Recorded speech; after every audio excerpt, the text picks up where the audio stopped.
All right, let's talk about our strong bases. Now, strong bases and strong acids react very similarly, so we can think about them reacting the same way and finding all of our POHs and as the same way as we found our pHs, all right? So strong bases have a very large Kb, a Kb greater than 1. Remember, our hydroxide compounds that are strong bases are the ones that are soluble in water. KOH, NaOH, calcium hydroxide, those are all great examples. The stronger the base, the more willing it is to accept a proton in water. All right, so when we think about ionic bases being the soluble ionic compounds that contain hydroxide, practically all units are dissociated into hydroxide. So whereas we talked about ionization with acids because they were covalent or molecular, these bases, because they are ionic, we talk about dissociation. Strong bases will have 100% dissociation. So the concentration of the base is going to be equal to the concentration of the hydroxide. And therefore we can calculate the POH. Now, the only things that we need to worry about, just like before with our examples that have 2 hydroxides, a mole ratio of 1 metal mole to 2 hydroxide moles, the concentration of calcium hydroxide here is actually going to be equal to twice as much hydroxide in solution, all right? Because for every 1 formula unit of calcium hydroxide, we get 2 hydroxide units. So be very careful with these ones, just like before with our polyatomic acid of H2SO4, you got to take that one extra step. Weak bases have a very small Kb, a Kb of less than 1. So weak bases only accept a small fraction of H+1 cations. We call them weak electrolytes, just like we handled our weak acids, all right? So finding the pH of a weak base in solution is very similar to finding the pH of a weak acid in solution. We use an ice table. The biggest thing to make sure that we remember for a base is that we have a different reaction with water. Base strength for our KBs, we will have molecular bases, things like NH3, amines, nitrogens, we'll talk about carbonates, things like that. All of these bases are molecular bases. So the base reacts with water to make hydroxide and the conjugate acid.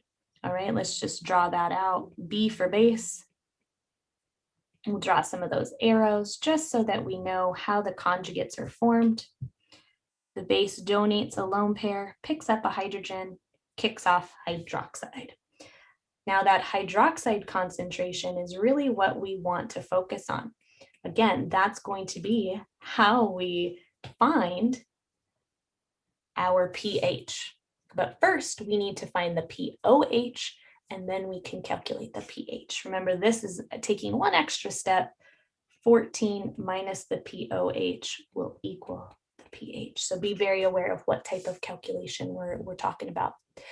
This reaction will always be the one that you use for your ice tables, all right? And you should be given a Kb or use the Kb to find the hydroxide concentration at equilibrium. The larger the Kb, remember, the stronger the base.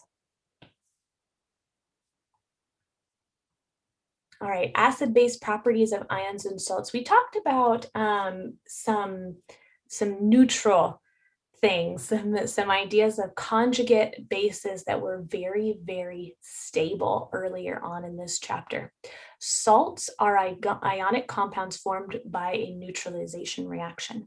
Salts that contain a cation of a strong base and the anion, that is the conjugate base of a weak acid, are basic. So NaHCO3, that is an ionic compound right here. Yet it is a basic ionic compound. The cation is essentially, we can look at it as the cation of a strong base, such as sodium hydroxide, but you can also look at this cation as a spectator ion, like we did last semester when we talked about how it is a +1 charge and very, very stable.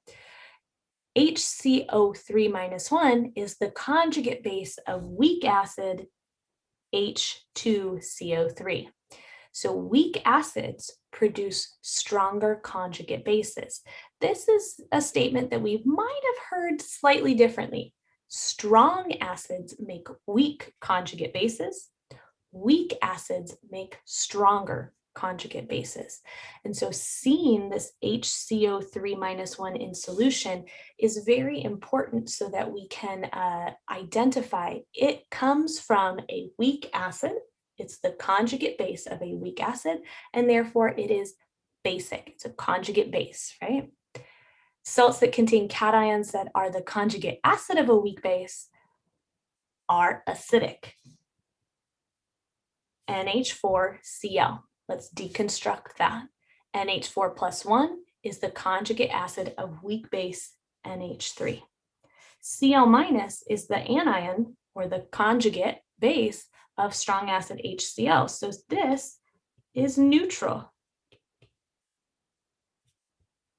not basic. So when we're looking at salts, what we really want to do is pull apart the components and see if any of the components are conjugate of something weak. So being able to flip back and forth between those conjugates is very, very important. This is what we have said before. Every anion can be thought of the conjugate base of an acid. Therefore, every anion has the potential to be a base. But the stronger the acid, the weaker the conjugate base. So if an anion is a conjugate base of a strong acid, such as Cl minus, it's not going to react with water and become basic. It's not going to act like a base.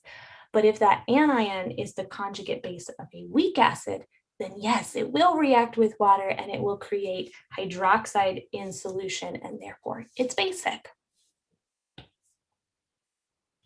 Again, the relationship between Ka and Kb of an acid and its conjugate will be really important for us, all right, especially when we're talking about understanding the base pH, a weak base's pH. This is just a last minute tidbit of being able to look at any Ka or Kb of a conjugate acid-base pair. Multiplying the Ka times the Kb of a conjugate acid-base pair gives you the Kw, all right?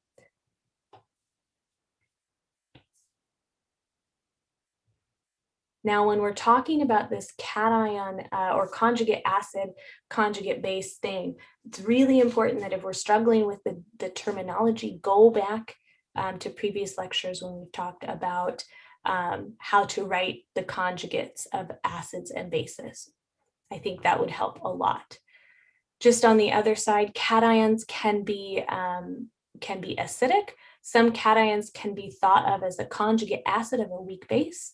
So the stronger the base, the weaker the conjugate acid.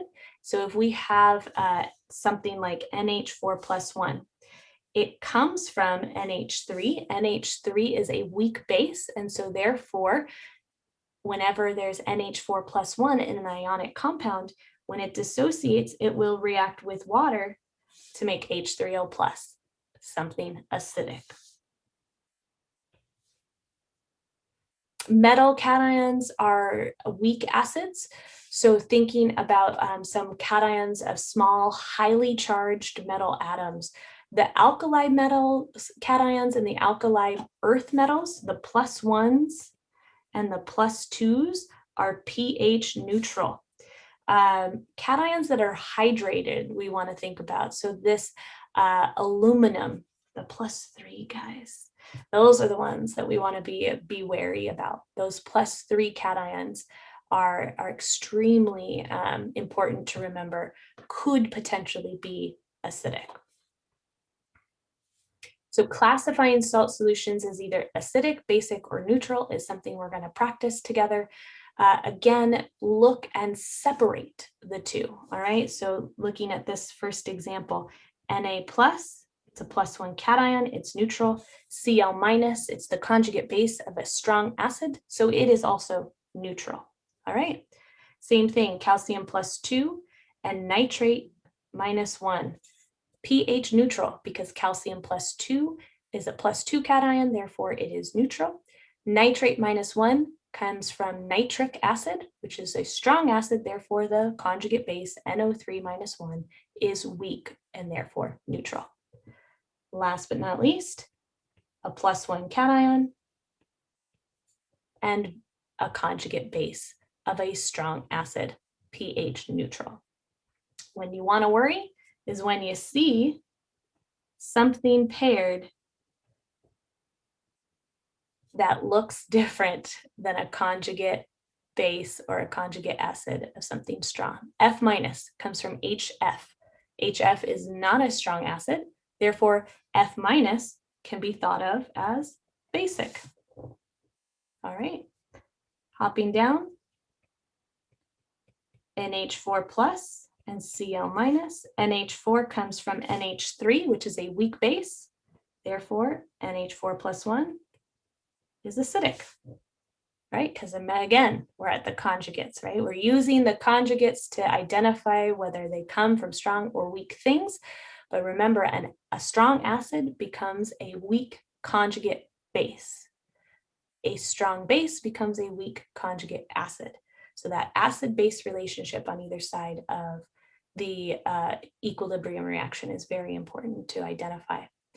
If the salt cation is highly charged, such as aluminum +3, again, a cation, therefore acidic. All right, only when we have those +3 cations.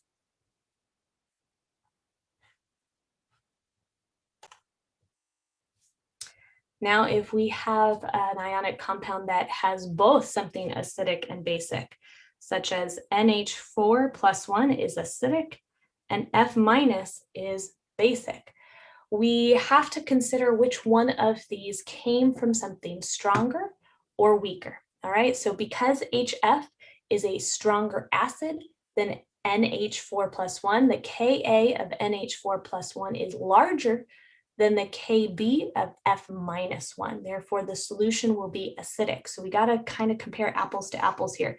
We would compare the two acids, or you can compare the two bases. But I think Ka tables are usually a little bit more prevalent. If this is stronger, woo, spelling. If this acid, HF, is stronger than NH4 plus 1, that means F minus is weaker in strength than NH4. All right, plus 1. So NH4 rules overall. And since that is an acid, the solution would be slightly more acidic than basic.